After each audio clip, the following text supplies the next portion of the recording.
Let's quickly talk about my BMR suspension upgrades on the Camaro ZL1.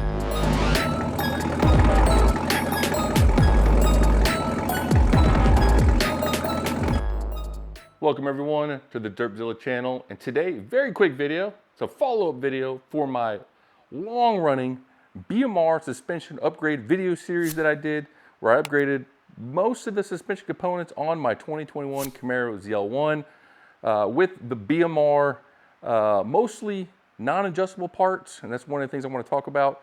And I got an alignment. We've replaced all of this stuff here and then some. Probably, I think a few things here aren't included, but this is most of the stuff that I had replaced. If you haven't seen the BMR suspension upgrade video series, I'll put part 1 or 0 point whatever. I'll have some of them up here. I'll have them all linked in the description as well. Check those out if you're interested on upgrading any of this stuff with your car and making this thing perform even better than it already is. I mean, everyone knows the Camaro ZL1 is already a track beast. Even the non-1LE version, which is what I have. The BMR suspension upgrades, or if you have any other brand that you plan on installing, the install process, the videos that I have are pretty much the same. Very similar on how do you install all these things, torque values, all that fun stuff. I cover all that in the video series. Make sure you check those out. But this video, hopefully just a few minutes long, because if you guys follow any of my other videos, it's kind of long running, long-winded. But yeah, I got the alignment done. What we have here is my alignment when I drove it to San Antonio and got the alignment done. This is what the alignment came out as before they started actually aligning the car, and me just installing the components. I didn't do like a string method alignment. I just figured I got it, I just put all the parts on. I sized everything to what should have been about the same size as the OEM parts. And this is the alignment that I ended up with. You can see my numbers are pretty wacky. I had a positive, or not a positive, I had a negative 0.8 front left, negative 1.7 front right camber. Caster wasn't horrible. We had some wacky toe, 0.7, negative 0.22. I had my rear camber was negative 1.3, negative 2 from left to right. And the toe was pretty wacky. And yeah, just not what I was aiming for. Now, I wanted about negative 1.5 camber in the front. That was my goal, or plus minus like about negative 0.1. And I wanted to aim for negative 1 to negative 1.2 in the rear.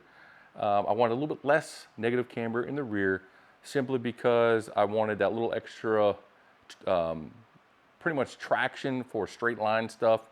And for the front, I had a little bit more negative camber to help, hitting those corners and turning. So it's kind of a mixture.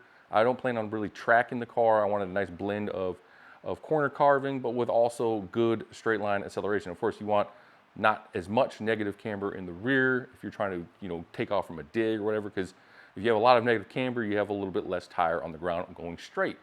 Of course, if you're cornering hard and you have more negative camber, then you'll have more tire on the ground during your cornering. So I was kind of going through a hybrid setup that I've read about in a few spots, and that's where my initial issue came out at. I could only get negative 1.4 and negative 1.7 left to right rear camber with the non-adjustable rear control arms with the OEM lower control arm camber adjustment bolts. There was no more negative camber that I could take out of the rear with the non-adjustable BMR, so that's what I wanted to mention in this video. I went ahead and ordered the BMR on-car adjustable rear control arms. So if you're trying to get something that's not a lot of negative camber in the rear, you're going to need the on-car, at least for ease, you're going to need the on-car adjustable rear upper control arms. So take that note. So I received them a few weeks ago. I haven't had time to install them. I'm gonna have to reinstall. I'm gonna install those, swap out the non-adjustable rear upper control arms, and then I'm going to install the new on-car adjustables. And I'm gonna take it back up to the alignment shop and try to get, I think I'm going between negative 1, negative 1.2. I'm not sure what I'm gonna go for. But so that's the plan for there. The rest of the car turned out pretty good. I actually got negative 1.4, negative 1.5 front camber, left to right. I had 7.4, 7.2 caster, and I had total toe of 0.03. So I had 0.03 and 0 left to right toe. And then the rear I had 0.12, 0.09, and the rear toe for total toe of 0.2, thrust angle 0.02.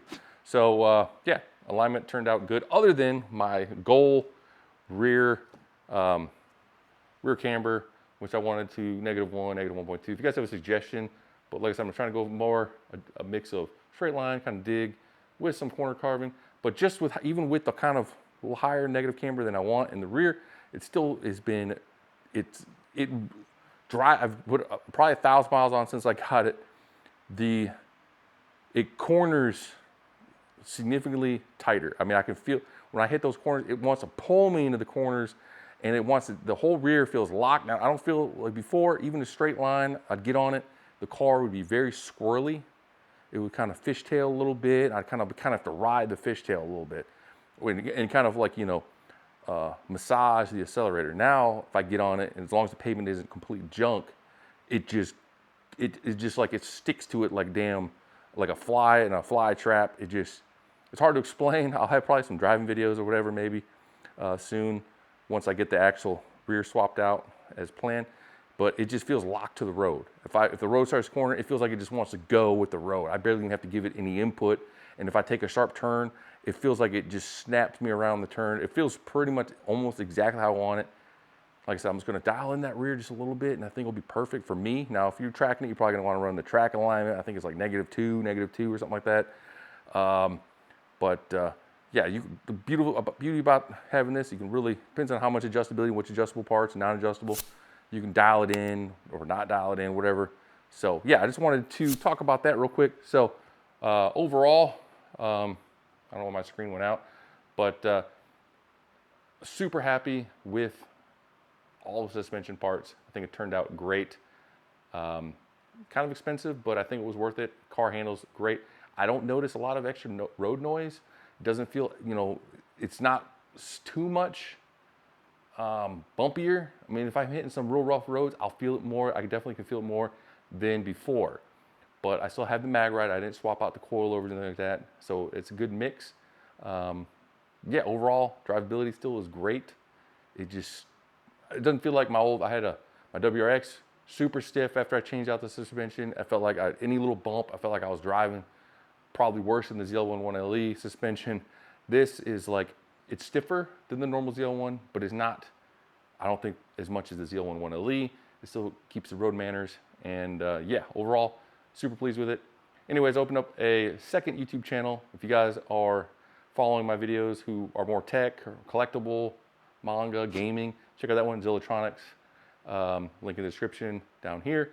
And I'm gonna keep more focused on automotive stuff, garage mod stuff in this channel, so I can keep from diluting the channel and disinteresting people who aren't interested in that other stuff, because I have a lot of hobbies. So yeah, also feel free to check out the website, Zilla.com, Z1LLA.com, or my FG shop at Zilla.com.etsy.com. Links should all be up here, I think it is. I don't know, I'm always out. I think it's up here. Check those out. Dirtzilla 25% off everything on the Etsy page. I have tons of new shirts, new shirt colors, new options for females. And yeah, feel free to check those out. Hope to see you guys in the next video. Anyways, hopefully I'll have a follow-up video very soon once I get that control arm swapped out, and I'll let you guys know how that works out. Anyways, have a good one. Peace.